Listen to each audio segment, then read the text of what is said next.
Sir আমি এসেছি। Sir আমিও। আর মলাই তুই? স্যার ও কোনো সময় গেম খেলে না, সারাক্ষণ শুধু বই নিয়ে বসে থাকে। কিরে মলাই, তাই নাকি? স্যার আমি না দিন দিন কেমন পাগল হয়ে যাচ্ছি, এখন মনে হচ্ছে আমি মরেই যাবো। তোর অত কথা আমি শুনতে চাচ্ছি না, তুই বাড়িতে গেম প্র্যাকটিস করে এসেছিস নাকি আগে তাই বল। স্যার একটা কথা তো আপনাকে বলাই হয়নি। কি কথা? আমরা সবাই পরীক্ষায় ফেল করেছি, ও শুধু একাই পাস করেছে। বাহ বাহ বাহ, খুব ভালো কথা।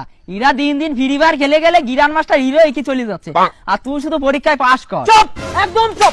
আজকে থেকে শুধু আমি ফ্রি ফায়ার খেলবো, বই আর পড়বো না। ये मेरा दिल प्यार का दीवाना। আর ফ্রি ফায়ার খেলার নামে তোমার যত সব বাহানা। আরে বাবা তুমি এসব কি বলছো? আর স্যার আপনি কখন এলেন? আমি যে কখন আসলাম সে খবর কিডা নেয় কিডা দেয়। এখনকার ছেলেরা ফ্রি ফায়ার না খেলে শুধু বই পড়িয়ে বেড়ায়। কিরে মলাই, আমি এসব কি শুনছি? তুই নাকি এখন ফ্রি ফায়ারে মন দিচ্ছিস না, দিন দিন কেডি কমে যাচ্ছে, র্যাঙ্কও ভালো করে খেলিস না।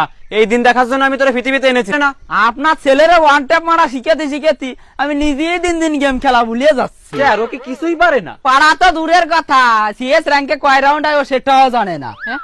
সিএস র্যাঙ্ক আবার কি? স্যার ওরে কি কোনোভাবে একটু গ্র্যান্ড মাস্টারে উঠানো যায় না? ও যা বাল খেলে, ওর ব্রোঞ্জের থেকে গোল্ডে উঠার আগে সিজন চেঞ্জ হয়ে যায়। তাহলে 1.5 লাখ টাকা তো আমার পদে গেছে। আমি একটা বিসি বিক্রি করে ওরে আইফোন 14 প্রো ম্যাক্স কিনে দিয়েছিলাম।